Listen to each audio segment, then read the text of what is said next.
Hey guys, how's it going? Today's video is going to be a little bit of a mental health chat. There is a beautiful snowstorm outside right now, so I thought it'd be fun to kind of talk about how winter affects my OCD specifically and my mental health in general. If you don't know, I live in New Brunswick in Atlantic Canada. We get really nice, snowy, long winters. It's nice and cold. We get our first snow as early as October, and there's usually snow on the ground going into April, although we usually get our last proper blizzard mid-March, but that's kind of what I'm talking about here.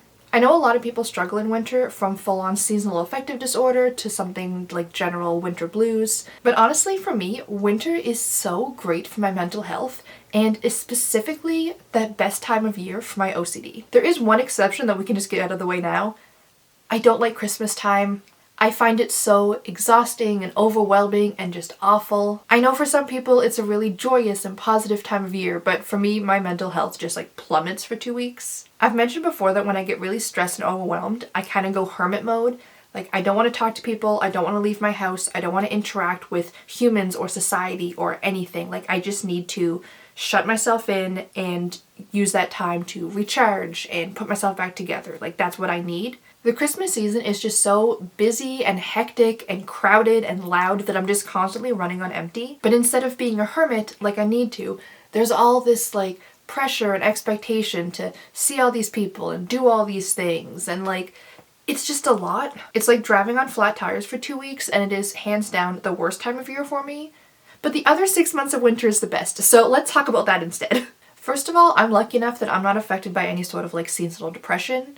From what I understand, a lot of it has to do with the reduced daylight and how it messes with your circadian rhythm. And I've mentioned before that I don't tend to sleep at night. My natural sleep schedule is from 6 a.m. till about noon. That's when I sleep easiest, that's how I feel the most refreshed, that's how I have the most energy for my day. I've always been that way, even when I was a kid, my mom's the same way. So I think that because that's my natural circadian rhythm, the change in daylight really doesn't affect me as much, so I think that helps. Or I'm just lucky.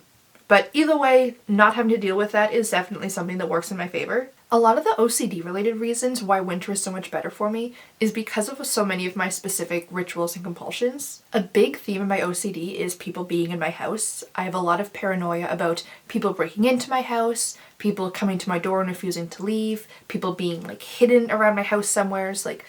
That pops up a lot.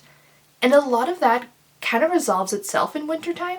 When I get back home, I don't have to go through my full ritual of making sure that nobody came into the house while I was gone and everything that entails. I can just see that there's no new footprint in the snow, and it eases the anxiety enough that I can kind of just move on. It's so much quicker, and it doesn't have the extra layer of fear that a whole OCD compulsion usually does. I have a lot of rechecking compulsions to make sure that the people who have been at my house did actually leave. If I'm running errands with my mom and she helps me carry the groceries inside, for the next couple hours I need to keep rechecking to make sure that she actually went home and I didn't just forget that she's still in the kitchen or something. Or a thought will suddenly pop into my head oh, when I ordered pizza 2 weeks ago, do I specifically remember for sure that the pizza guy left and didn't actually sneak into my house as I was turning my back? Or I'll be oh, I haven't been into my storage room all month. Wait a second, so-and-so was over 3 weeks ago. Am I positive that they went home, or did they have a terrible accident and their dead body is now in the storage room and I just haven't gone in to check? A lot of that kind of thing. Because obviously if I can't replay the full exact memory frame by frame, then I can't trust my memory and I have to go and double check myself. But because I'm always paying attention to the footprints that are going to and from the house, it's just an extra layer that's helping me be more confident that I did remember. It just helps me trust my memory and resist the urge to keep rechecking over and over and over again. I still do recheck a lot, but it's less than it is the rest of the year. One of the most common intrusive thoughts I get is that somebody broke into my house when I wasn't paying enough attention. So I was either daydreaming or just absentmindedly doing something else, and then the thought will just pop in and saying, oh, but were you listening to your surroundings really, really well? Are you sure that you weren't, just not listening and somebody broke into your house? And the compulsion is then to go walk through the entire house, pushing all the doors the right way, touch the windowsills perfectly, just like layers and layers of OCD nonsense. With OCD, the most common treatment and maintenance is about not doing the compulsions, if you can avoid it, because the compulsions are what's reinforcing the obsession. You know, your brain is panicking about something and says you have to do this thing to ease the anxiety. So by doing that thing, you're telling your brain, you were right to worry, and look, doing this thing did help, so now we have to keep doing this thing. And it's just a vicious cycle that'll keep repeating. Preventing the compulsion is usually easier and more effective than preventing the obsession, if that makes sense. I usually try to talk myself out of this one because, first of all, the logic makes no sense. Like, even if I'm reading, I would still hear somebody smash in my window. Also, I have cats. Like, they would be reacting if there was somebody who just broke into the house, even if for some reason I wasn't paying attention and didn't notice. In winter, it's so much easier to just tell myself, like, it's minus 30 degrees Celsius right now. Nobody would be out burgling. You have to be so, like, slow and sneaky and, like, stay still, scope out the place, all of that stuff. No one wants to do that in this weather. It's too cold. Or I can be like, well, it's an ice storm. That's terrible for a getaway.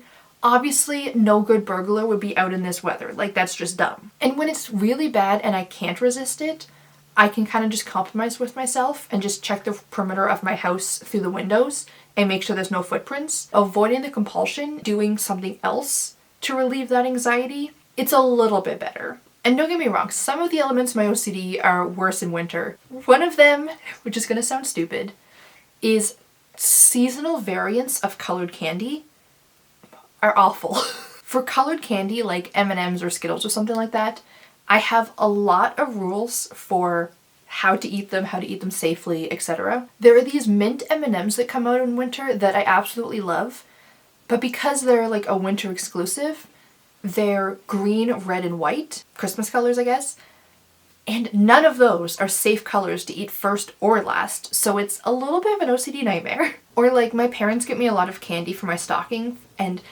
again, it's all the seasonal colors, and a lot of them are red and green, which are the two most dangerous colors in all of colored candy. And sometimes they'll throw in a white, which is so neutral that it can't balance anything out. Like, I know it sounds so stupid. If you don't have OCD or if, like, this just doesn't make sense to you, that's fine. I acknowledge it is stupid. But understanding that a rule is nonsense does not ease any of the anxiety. With the colored candy, it's a cycle that I keep almost breaking out of. Throughout the rest of the year, a lot of times I can manage, but with winter, it just makes it so in my face that the anxiety is just cranked up so much more for this specific obsession, and I backslide every single time. Summer, I start to kind of get better, and then by fall, I'm like, maybe I can just eat candy in any order. Like, maybe I'd be able to do that someday. And then winter hits, and it's like, nope.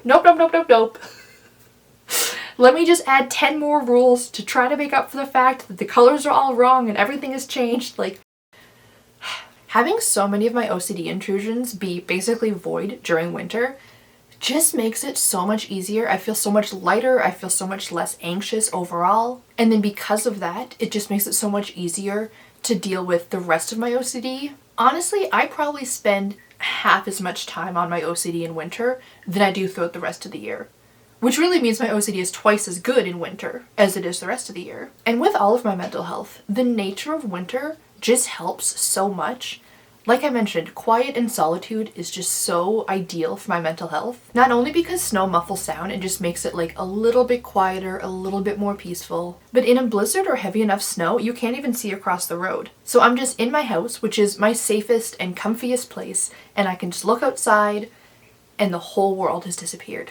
That is peak happiness for me, peak safety, ideal, best case scenario for my mental health. Fog is my favorite weather for the exact same reason, but heavy snow is a very close second. It just feels so hidden and secluded and refreshing. Like, the fact that the whole world has gone and I am completely alone is so calming. And also, I just really like winter. I like snow, it's so beautiful. In like a peaceful and pretty kind of way, but also in a kind of scary, like respect Mother Nature kind of way. I walk past a forest on my way home at night, and the way that the snow reflects the moonlight so perfectly and like the snow through the trees and on the trees, and how you can see like the animal tracks just like wandering around.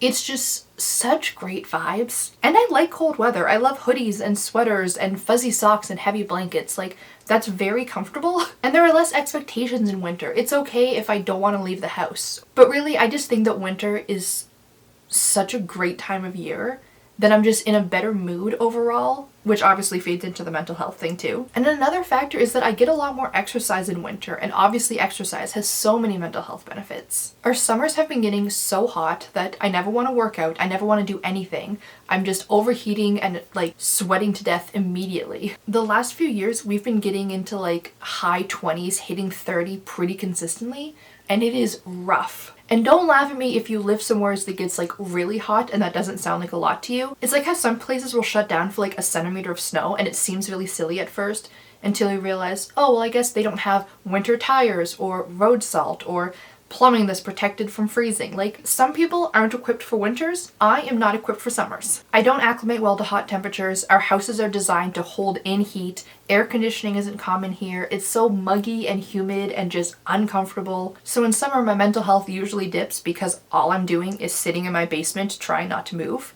But in winter, I love exercise. If you're chilly, you can just run on the treadmill for a little bit or do some jumping jacks or just like dance around to warm up. If you worked out too much and now you're overheated, you can just crack a window open, immediately refreshed. And also, it's just hard to avoid exercising in winter. Like I said, I walk everywhere, and walking through snow, having to climb through it, and just like the difficulty of walking through heavy snow. And it's too cold to stay still, so you have to keep walking. And don't get me started on shoveling. Like, shoveling is good exercise. It's just another way that the nature of winter is indirectly also helping my mental health. Honestly, I am really grateful that I live somewhere with such nice long winters. I know that some people don't handle winter well, or there's other elements that will affect their mental health that have to do with winter. But for me, it's just such a perfect combination of things that really make me feel good, and I am so happy that I get to live here. I'm really curious to hear from other people what season affects your mental health the best and why. Like, I think that is so fascinating. And if you have OCD, do any of your OCD tendencies change or like vary throughout the seasons? But that is all for today's video. If you guys enjoyed it, please click the like button to let me know. It's very useful. And subscribe to stay up to date with the rest of my videos. I post new videos once a week, usually reading or writing related, sometimes OCD related. So I hope to see you guys next time, and until then, have a great day. Bye.